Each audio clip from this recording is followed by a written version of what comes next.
Dear students, so today we will see that how we can install Power BI at our laptops.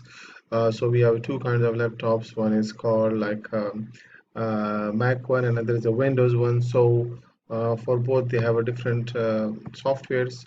So what it's very easy because Power BI is a Microsoft product, so you can easily search it out in a Google.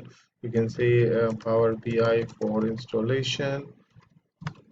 Okay, so when you click on that one, so you will see you will be directed to the Microsoft website, and here you can see there are two different versions. One is called the desktop version, and there is called the online version.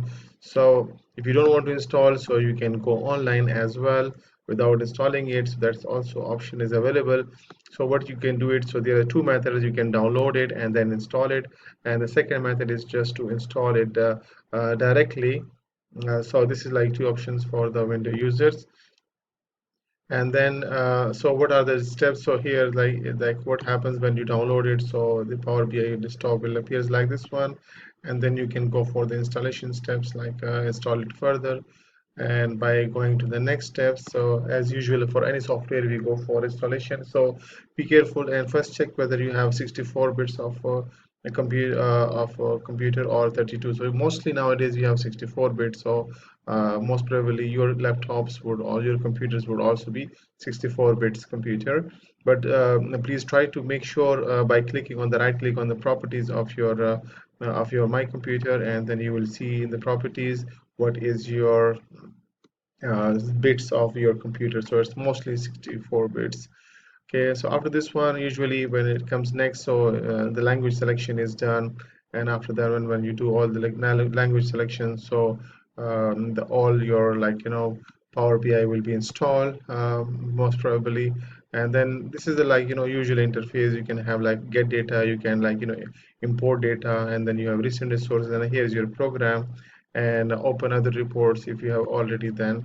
Minimum requirement, these are the minimum requirements, so you can check it out what are the different requirements you have it. I hope most of the latest computer they have these requirements. Some there are some limitations as well for some of the computers, so you can see these limitations, but most probably it will not make any hurdles with you because it's a very user friendly. Most of the Microsoft products are very user friendly, and you can easily go with that one. Okay, then for those who have a Mac computer, so they have other version for Apple one, so they have their Power BI mobile apps. So apps there you can also install the app as well if you want to work on the app as well. So this is other options. The online option is also there. You can go directly online as well. So this is that.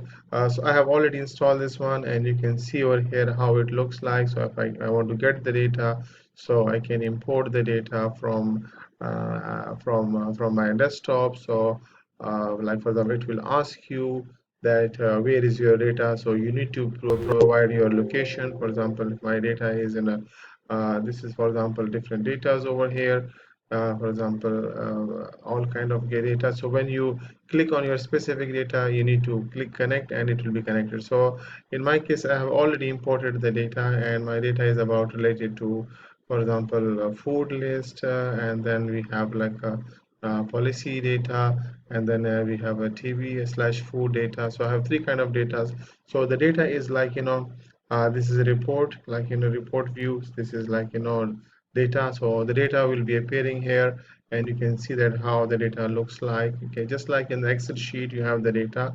So I have, for example, this data like categories. This is my food item. This is my measure. This is calories, protein, fat, carbs, fiber, and different columns. You can add and delete the different column as well. You can play with the data, and here this is a model view that how your data will looks like. For example, this is for your policy data. Here, this is my food data, and if you want to see the report view, so this is report view. So here you can even import different charts over here. You just need to drag and drop, and the charts will be imported over here. So you see over here, I just drop my funnel chart over here. If I want to have like this chart, I can change the chart. If I have this stacked area chart. If I have this chart, so if you see over here the tables, I can have it. I can have this tree table. Okay, I can have some images as well. Sometimes images are like a waterfall chart. So all of the most of the chart which we studied in chapter number 2, most of the charts are there available in this one. So it's very easy to use, and even the dashboard making is also very easier. So in the next video I will show you the detail of that, how we can create some dashboard. So it's kind of the dashboard as well. And so see you, take care, and see you in the class.